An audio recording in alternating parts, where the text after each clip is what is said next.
भुसावळच्या नगराध्यक्ष आहेत गायत्री बंगाल त्यांची एक कागदपत्र मध्ये आढळून पडलं सांगितलं जातं की आपल्याला कलेक्टर मोदयाने सांगितल्याप्रमाणे ही अर्धन्यायिक प्रक्रिया आहे.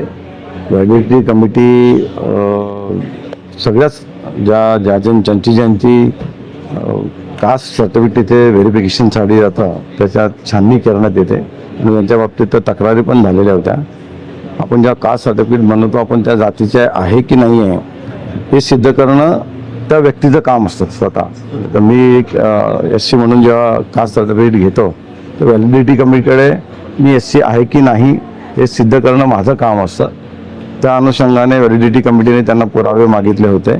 तर मानवी दिनांक जो ठरलेला 1950 पासूनच्या त्याच्या आधीचे ते रहिवास इथला दाखवू शकले नाही. त्याच्यामुळे ते व्हॅलिडिटी कमिटीने त्यांचं जात प्रमाणपत्र रद्द केलं.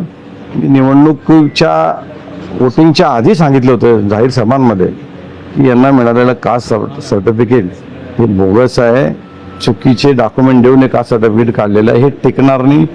मी आता नाही, इलेक्शन व्हायच्या आधी सांगितलेलं होतं. तुमच्यावरती गंभीर आरोप केले की बनावट कागदपत्र सादर करून जाब पडताळणी समितीवर दबाव वाढला तुम्ही मंत्रिपदामुळे हे आपल्या विरोधात असं दाखवते. जात पडताळणी समितीचा रिपोर्ट जर तुम्ही पाहिला तर त्यांनी दिलेले कागदपत्रक, आम्ही दिलेले कागदपत्रक हे सगळे त्यांनी समोर ठेवलेले आणि त्याच्यानंतर त्यांनी हा रिझल्ट घेतला.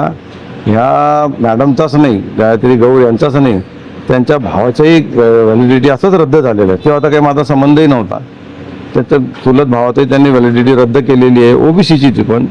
त्याच्या काकांनी पण असं सर्टिफिकेट काढलेलं आहे. तेव्हा तर आमचा काही संबंधही नव्हता.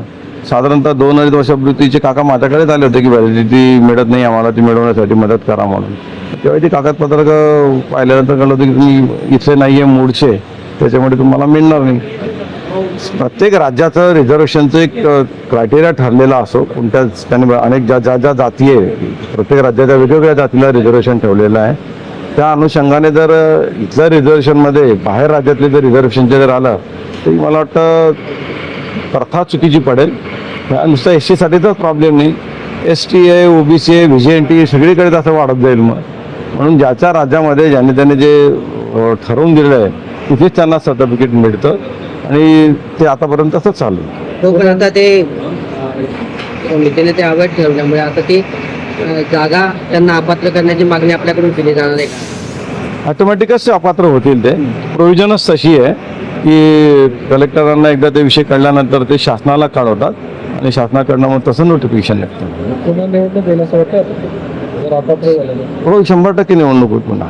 मीराबाईंचे आमदार आहे नरेंद्र त्यांच्यावर खंडणीचे सहित बलात्काराचे गुन्हे देखील दाखल आहे. मला माहिती नाही त्याच्या बाबतीत, आयडिया नाही.